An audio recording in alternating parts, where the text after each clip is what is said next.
there was a concerted effort here to make sure that the Congress never saw the light of day on these documents. They still owe us more. We're appealing this ruling because we think we need 100% of the documents to get to 100% of the truth, and that's what we're committed to.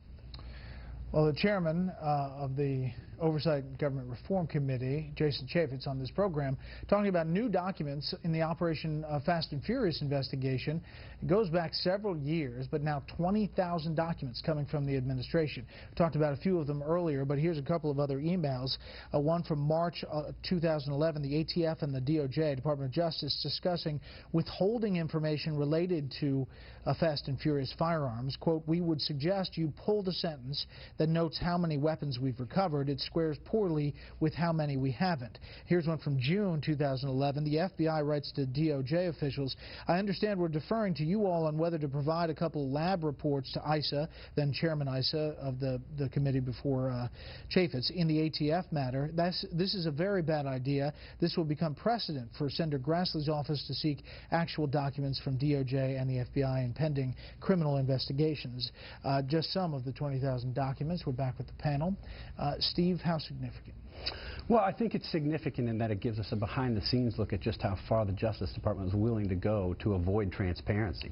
Remember, President Obama came in and on his first full day in office, issued an executive memo saying that his government would be, his administration would be the most transparent administration in history and would abide by transparency requests and congressional inquiries, even if it were to prove politically embarrassing. Well, this was politically embarrassing, and it's very clear, as laid out in those emails that you just read and the others that you read before and others, that they had no intention of being transparent and that they did everything possible to withhold information from Congress.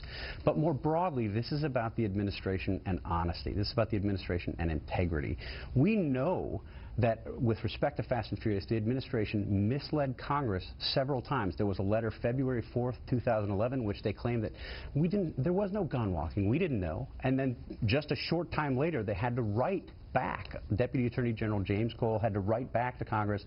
Facts have come to light during the course of this investigation that indicates the February 4th letter contains inaccuracies. They were not inaccuracies, they were lies. And the second thing is Eric Holder testified before the Senate Judiciary Committee and claimed that Michael Mukasey, his predecessor in the Bush administration, had known all about this, had been briefed on all of this. He later had to retract that testimony because it was false. At a certain point, after this many inaccuracies and after a pattern of trying to withhold documents from Congress, you blame the Obama administration. So, you know, it's important to put context here. Besides this operation and the scandal and getting the documents, you did have a Border Patrol agent who died as a result of this gun-walking, botched operation. Brian Terry. Look, it would be really easy for me, as a member of the mainstream media, to say the Republican Party is overreaching here, and this isn't a scandal, it's a bad policy that went wrong.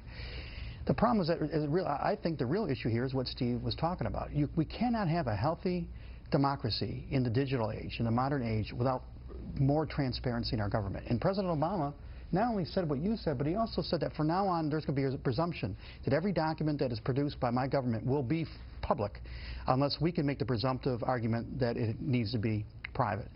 Instead, he has factually been the least transparent administration probably in this nation's history, certainly in modern time. And it comes at a time when people are demanding to have more transparency in the government, when we need to have more transparency in our government, and when we're losing all trust in our government. And when you have something like this, where the administration is clearly lying, is clearly hiding documents that belong to us, not them, and their Secretary of State did what she did with her emails, we really have a problem. And we all do, not just the Democratic Party, not just the Republican Party, but how are we going to conduct our government in this coming century? This particular operation, we're still, in different instances, finding guns tied to Fast and Furious, tied to crimes.